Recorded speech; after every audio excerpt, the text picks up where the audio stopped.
मौन मार्च को लेकर तमाम जो राजद के कार्यकर्ता है पहुंच चुके हैं ये इनकम टैक्स गोलंबर के पास। हमारे साथ सतीश जाट जी है। सर, क्या कहिएगा जिस प्रकार से आपके नेता को भी अरेस्ट कर लिया गया है?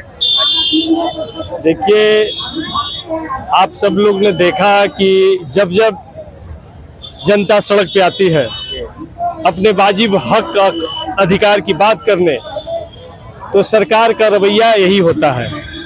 ये लोकतांत्रिक सरकार नहीं है, पुलिस राज स्थापित करना चाहते हैं।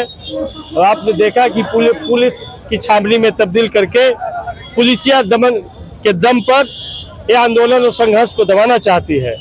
किसानों के आंदोलन को आपने देखा किस तरीके से इन्होंने कुचलने का काम किया, लेकिन वो किसानों को भी धन्यवाद देते हैं कि लंबी लड़ाई लड़के सरकार को झुकाने का काम किए। छात्रों के आंदोलन पर किस तरीके से 20 तारीख को बर्बर हमला कर करके, जो आज तक के इतिहास में किसी देश में हिटलर ने भी इस तरीके का हमला नहीं किया था अपने नागरिकों पे। हिटलर से भी ज्यादा घृणित तरीके से, हिंसक तरीके से अपने छात्र नौजवानों पे, बच्चियों पे हमला उन्होंने किया। अब महिलाओं को देखा, छात्रों को देखा कि किस तरीके से उनके जो नाजुक अंग हैं उनके अंगों पर प्रहार करने का काम किया, जो पूरी दुनिया के सामने में है।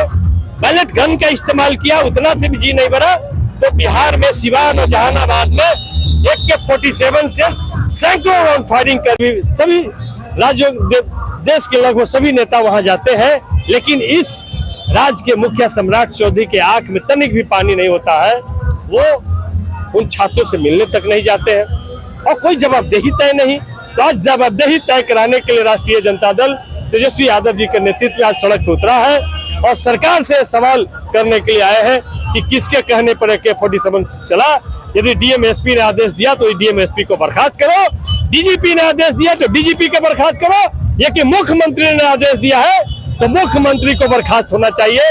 यही सवाल को लेकर के हम लोग राजभवन आज मार्च कर रहे हैं। हमारे नेता को डिटेन करके रखा गया है और पुलिस प्रशासन जब तक हमारे नेता को हमारे बीच में नहीं लाएगी तब तक हमारा संघर्ष और लड़ाई जारी रहेगी। क्या लगता है सर कि जवाबदेही लेगी सरकार इस मार्च के बाद में? जवाबदेही तो लेना ही पड़ेगा।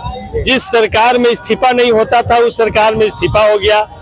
जिस सरकार में 56 इंच का छोटा बंदर और संसद से भाग गए, आपने देखा संसद से भाग गए। 20 दिन का मानसून सत्र में एक दिन न तो गृह मंत्री नजर आए नहीं तो देश का प्रधान नजर आए। तो इस देश का प्रधान का इस्तीफा हुआ है सिर्फ, लेकिन धर्मेंद्र प्रधान का इस्तीफा हुआ है। देश का प्रमुख प्रधान का इस्तीफा बाकी है। जब तक देश का प्रधान इस्तीफा नहीं दे देता है तब तक हम छात्र नौजवानों की लड़ाई के साथ में इसी तरीके से खड़ा है। बहुत बहुत धन्यवाद सर।